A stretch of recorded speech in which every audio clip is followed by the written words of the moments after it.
N'en déduisez surtout pas que l'Église catholique vous cache la vérité, assurément, en faisant mention des faits et des personnages qui ont réellement existé quand Jésus est né.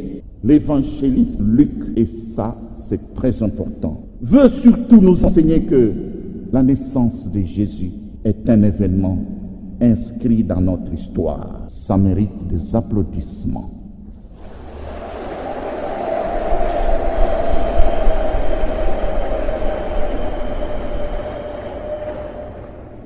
La naissance de Jésus est un événement inscrit dans l'histoire des hommes et des femmes de ce monde.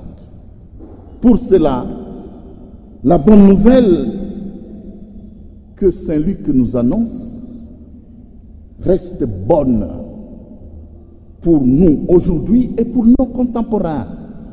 Nous devons y croire parce qu'elle est vraie. Et surtout, nous devons l'annoncer dans notre société d'aujourd'hui, à l'instar de l'ange du Seigneur qui a dit, je cite, « Car voici que je viens vous annoncer une bonne nouvelle, une grande joie pour tout le peuple. Aujourd'hui, vous est né un sauveur dans la ville de David. » Fin de citation. Luc chapitre 2, les versets 10 à 11.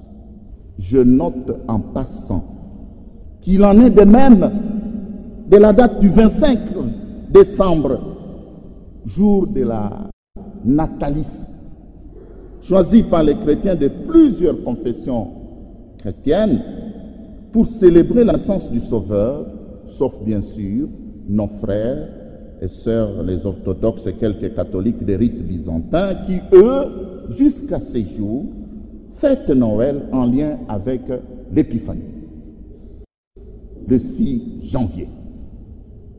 Il n'y a pas de contradiction à ça. L'on retiendra que le 25 décembre est une date convenue entre plusieurs confessions religieuses de tradition chrétienne. Ils se sont entendus. La dite convention date, tenez-vous bien, du 4e siècle de notre ère, c'est-à-dire l'ère chrétienne.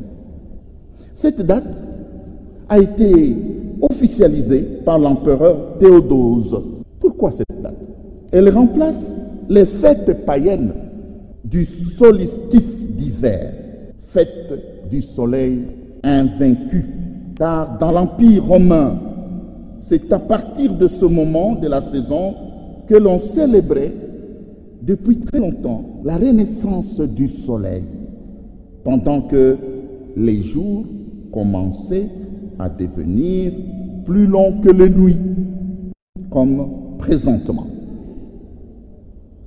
Pour nous chrétiens, en célébrant Noël à cette date, nous voulons affirmer aux yeux du monde entier que Jésus, Verbe fait chair, est le seul soleil levant. Il est l'astre qui illumine le monde entier. Il est la lumière qui triomphe sur les ténèbres.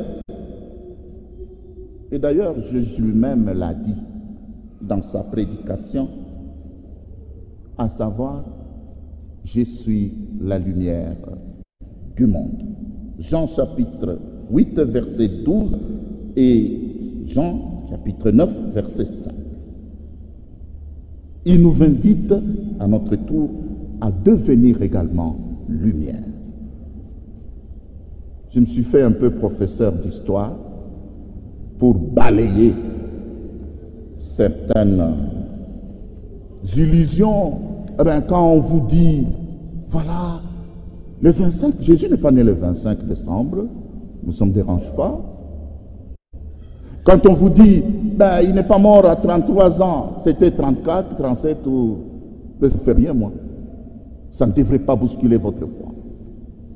Splendeur dans la simplicité. Frères et sœurs, je vous invite maintenant à nous émerveiller devant la fresque de la grandeur dans la simplicité de la naissance du Fils de Dieu, que l'évangéliste Luc, encore lui, nous décrit dans un style très captivant.